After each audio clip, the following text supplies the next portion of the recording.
সম্মানিত সুধী, তো আসলে কোরবানি এটি অত্যন্ত গুরুত্বপূর্ণ একটি বিষয়। একই সাথে আমি বলছিলাম শুরুতেই যে মাসটি অত্যন্ত গুরুত্বপূর্ণ একটি পবিত্রতম মাস। এ মাস হলো পবিত্র জিলহজ মাস। এই মাসের প্রথম দশক আল্লাহর কাছে অত্যন্ত গুরুত্বপূর্ণ কয়েকটি কারণ। একটি হলো দশকের মধ্যেই রয়েছে পবিত্র হজ, এই 10 দিনের মধ্যেই রয়েছে কোরবানি, এই 10 দিনের মধ্যেই রয়েছে আমাদের কিছু আরাফাত দিবসের রোজা এবং অন্যান্য দিবসে গুরুত্বপূর্ণ কতগুলো রোজা। এই দিবসগুলোতে রোজা রাখলে সওয়াব আছে, এখানে কোরবানি আছে, এখানে হজ আছে, এখানে অন্যান্য সকল আমলগুলোর ব্যাপারে অনেক বেশি ফজিলতের কথা বলা আছে। বিধায় আমাদের যাদের পক্ষে সম্ভব আমরা যেন এই দশকের প্রতি গুরুত্ব দিয়ে সেভাবে যেন আমরা এই 10 দিনে নিজেদের আমলকে ভারী করি। আল্লাহ তাআলা তৌফিক দান করেন, আমরা আল্লাহুম্মা আমিন। সম্মানিত সুধী, এই জিলহজ মাসে 9 তারিখ থেকে শুরু করে 13 তারিখ পর্যন্ত 5 দিন একটি তাকবীর রয়েছে।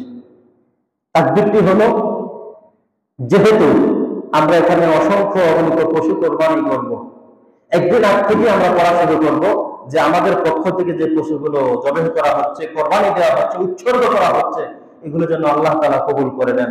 এবং এই দোয়াটি পড়েছিলেন, একটা অংশ ছিল হযরত ইব্রাহিম আলাইহিস সালামের, একটা অংশ ছিল হযরত ইসমাঈল আলাইহিস সালামের, একটা অংশ ছিল হযরত জিবরাইল আলাইহিস সালামের।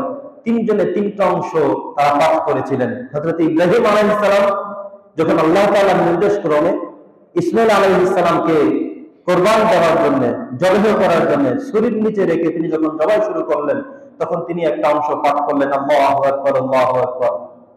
কথা বোঝেন নাই?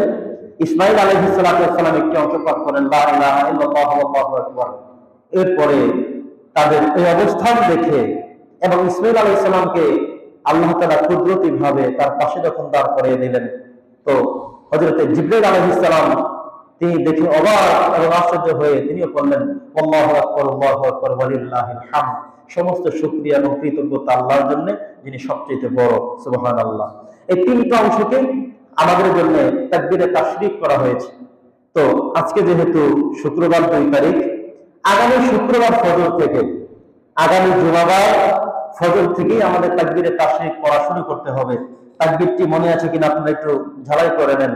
আল্লাহু আকবার, আল্লাহু আকবার, লা ইলাহা ইল্লাল্লাহু, আল্লাহু আকবার, আল্লাহু আকবার, ওয়ালিল্লাহিল হামদ। প্রত্যেক নামাজের শেষে, প্রত্যেক ফরজ নামাজের শেষে অন্তত একবার পড়া ওয়াজিব। একবার পড়লেই হয়ে যাবে, কিন্তু অনেকে 3 বার করতে চান। প্রত্যেকটি কাজ 3 বার করা সুন্নত, প্রত্যেকটি আমল 3 বার করা সুন্নত। এই জন্য রুকুর তাসবিহ 3টা, সিজদার তাসবিহ 3টা, উযুর মধ্যে প্রত্যেকটি অঙ্গ 3 বার করে ধরা সুন্নত। এই প্রায় কাজগুলো 3 বার করা সুন্নত এজন্যই এসেছে।